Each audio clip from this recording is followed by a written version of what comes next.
This little LT80 is farting and sparking whenever you fill the cylinder up with petrol, but won't run, won't continue on. And I have a real suspicion that it's down in compression and it's going to need a rebuild. So the first thing we're going to do, we've got our compression tester hooked up here. Just goes into where the spark plug goes. And the bare minimum you want on this is 100 psi. Ideally you want it closer to 115, 120. But the minimum for these to run is about 100. You might get away at 90 if you're lucky, but 100 is the magic number. Now, it would help if I had the gauge plugged in right, wouldn't it?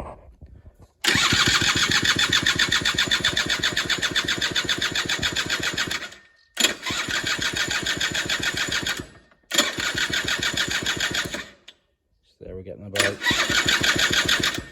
about 80 psi, which is enough to make that farting and sparking that we're getting, but not enough to keep it running.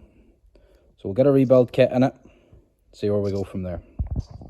So to get down into the cylinder and the piston, first things first, take the back plastics off, take the fuel tank out, then you're going to remove the air box, you're going to remove the coolant shroud, the bit of plastic that's around the engine, you're going to undo the two exhaust bolts, and now all that's left to do is undo the 4 head bolts.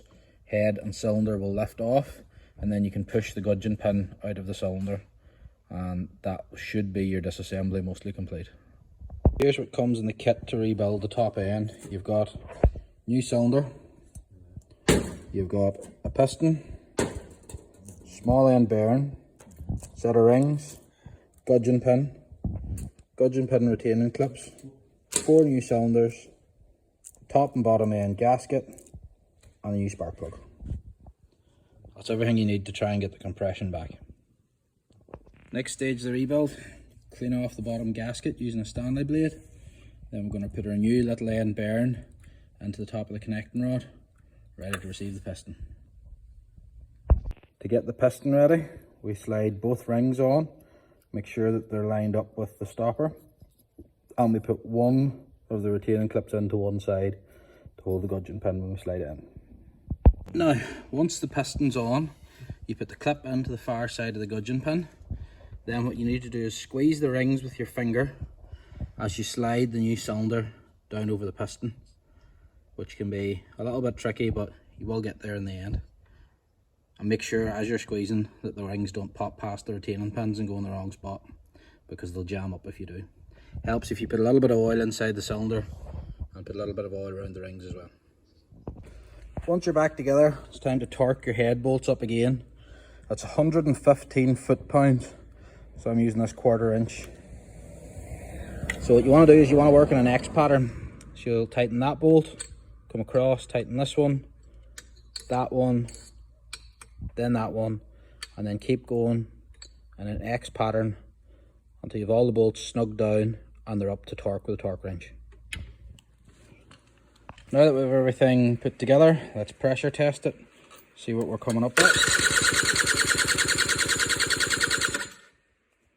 So we're now at about 120 psi, give or take, which is where we want to be. We'll put it back together now and see if we can get it to fire.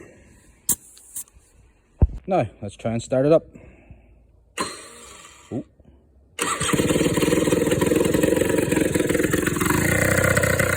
There we go.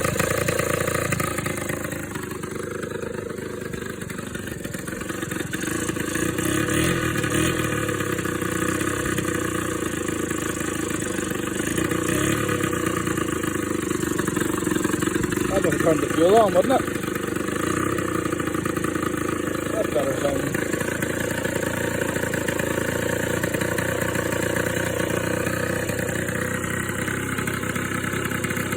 So now you want to go through the braking procedure with it. To break it in, you want to run it up until the cylinder is warm to the touch, just at idle or slightly above. Stop it, let it cool back down, run it up a second time until the cylinder is warm to the touch again, stop it, cool it back down, and then from then on you want to run it gently for the first couple of hours of use No serious quick throttle changes, just let it brake in gently. And that should be your LT80 back on the road with a new piston and a new cylinder, keeping you going for a while longer.